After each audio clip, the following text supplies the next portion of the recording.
like flower do.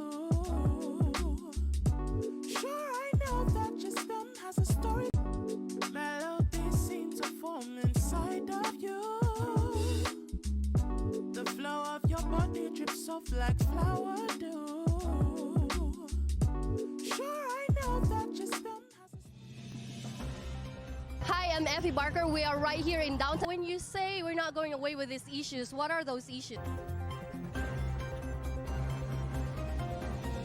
Good evening. Welcome to the special edition of I'm Effie Barker. It's really a lot of listening, a lot of enjoying, a lot of being afraid and enjoying the fear that goes with it. Right. I was gonna ask, do you get frustrated? Oh yeah, I get frustrated, but I make sure I am not obsessed. I am not devoured by my frustration. No, but I do get frustrated, especially if we are in a business of celebrities. Yes. Celebrities who are concerned with the business of projection, of the business of how people perceive them, of public images, Yes. of wanting to be liked and wanting to be adored and wanting to be loved, and anything that distracts that is an intervention. So I'm aware of that. And I don't sit in front of a guest to harm, to insult, to disparage. I remember my interview with Gerald Anderson a couple of years ago after his breakup with Bea.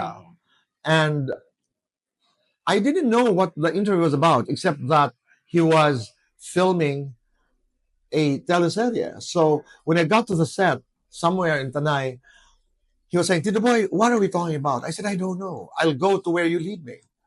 Oh. Yeah, I'll go to where you lead me. And then, as opposed to one time, I had LJ Reyes, who was in the car leaving on her way to the airport after a breakup with Paulo Fontes. Right. And we did that interview on Zoom. And I said, where are we going? And you knew where she was going. Yes. So you ride the tide. Yes. You ride the tide and you listen and you take it from there. I've done interviews with, my first interview in private conversations with Boy Abunda was with Deepak Chopra, the philosopher. I did the movie stars. I mean, my last one was Angelina Jolie. Yes, I remember. Yeah, that. I did the Jennifer Lopez's of this world, Sarah Jessica Parker's. I've done most of the Cindy Crawford. I've done Hollywood stars. I've done presidents. Yes. I've done senators. I've done movie stars. Another thing, F, is that I don't condescend. To me, a guest is a guest who has a unique story. Artista, politico, whoever you are, you're special to me when you're in front of me. When you interview them, do you have a goal, and what is that? Intention. My intention is to tell a story with my guest. Right. Because we are storytellers. Yes. Is to be part of that storytelling. That's my intent. But but there are hard interviews. For example, I did an interview with Casey Concepcion. One of the most difficult interviews I've done. That was right after the breakup with Piolo Pascual. Very difficult.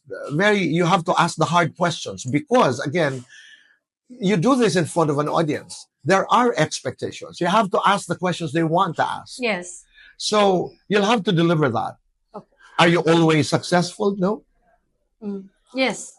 Sometimes you're given the chance to try. Sometimes there are blocks along the way and you live with them. Sometimes you're happy with an interview. Sometimes you wish you melted in the interview. There are a lot of dynamics involved depending on who you're talking to, because each interviewee is a unique human being. Yes. I do not impose myself on anyone. Right. Talking about the blocks, I was thinking about, because the celebrities that go to your show are most of the time like promoting a project that they have. So to me, I would feel like, I get to ask the questions that I want to ask you, but like you said, sometimes there are mandatory, and that these are also some that you cannot ask.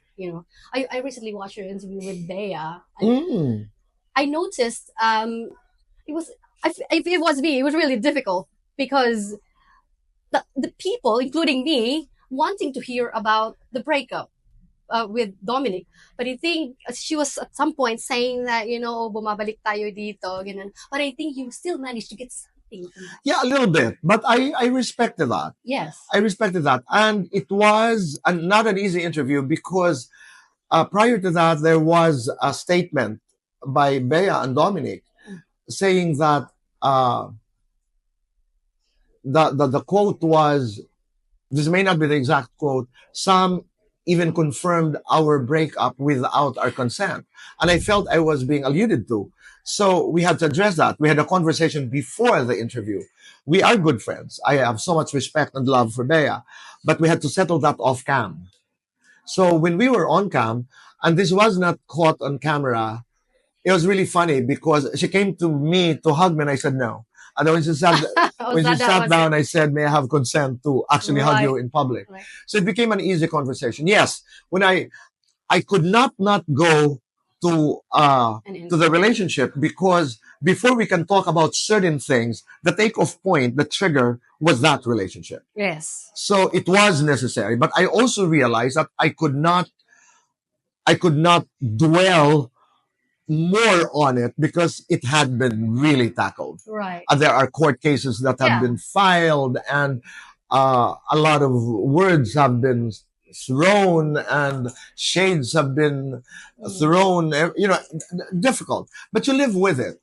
And I don't get easily distracted. When I do difficult interviews, I listen. I listen to the body movement. I listen to the words. I listen to the eyes. I'm very, very sensitive. So you're right to notice that, there was a moment when she was saying, Yes.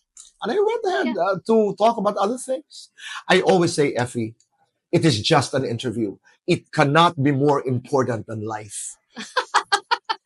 that's Yeah. so good. It's just an interview. Yeah. There are other interviews that would happen. Yeah. And relationships, friendships will always be more important. Mm. And I'm just so happy that May and I are good, and we have